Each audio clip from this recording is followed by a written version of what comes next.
बुलबुलची पिल्ले. बुलबुलचे आई वडील आपले घरटे बांधत होते. त्यांना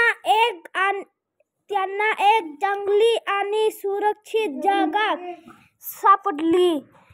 आई झाडाची एक डहाळी घेऊन आली. वडील थोड्या काटक्या घेऊन आले. वडील थोडेसे गवत घेऊन आली. वडील मऊ शेवाळे घेऊन आले. छोटेसे घरटे लवकरच बांधून तयार झाले. ते घरटे छान मऊ व उबदार होते.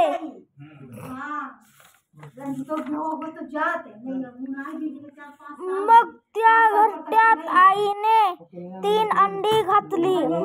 दिवसभर त्या अंड्यावर बसून ती अंडी उबवत असे. काही वेळा ती घरट्या बाहेर जात असे. आई बाहेर गेल्यावर वडील ती अंडी उबदार राहावीत म्हणून प्रयत्न करीत. टुहू टुहू वडील मंजूळ आवाजात गात असत.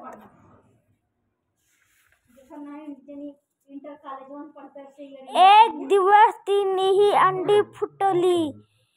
त्या अंड्यामधून 3 इवलीशी पिल्ले बाहेर आली.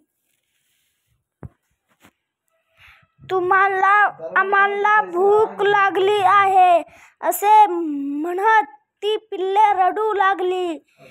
त्यांनी आपल्या चोची उघडल्या.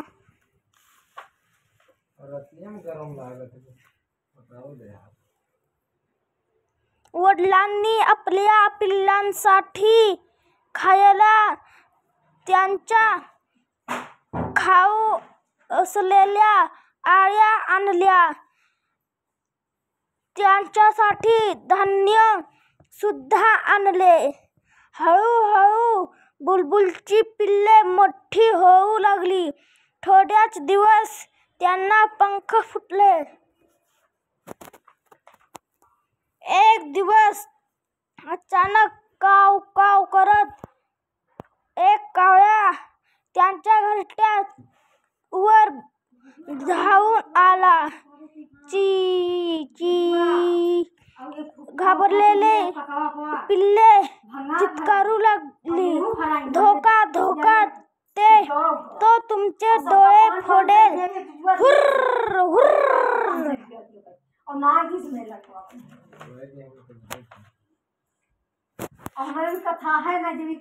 बुलबुल पिल्लांचे आई वडील, काका काकू, भाऊ मित्र असे सगळे मिळून कावळ्याला हुसकावून लावू लागले. छू छू, हट, सोड आमच्या पिल्लांना. सर्वजण ओरडले. घायाळ झालेला काळा कावळा लगेच पळून गेला.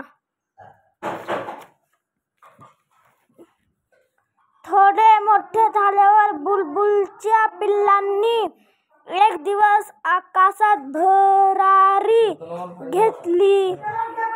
तुमचे पंख वेगात हलवा, अन्न उंच भरारी घ्या, वडील पिल्लांना म्हणाले आणि थोड्याच वेळात पिल्लांनी उंच आभाळात भरारी घेतली.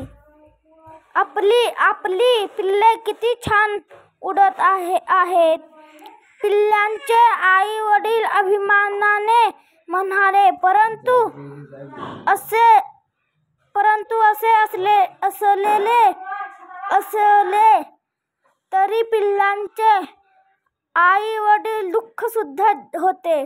आता त्यांची पिल्ले पुन्हा कधीच त्यांच्या घरट्यात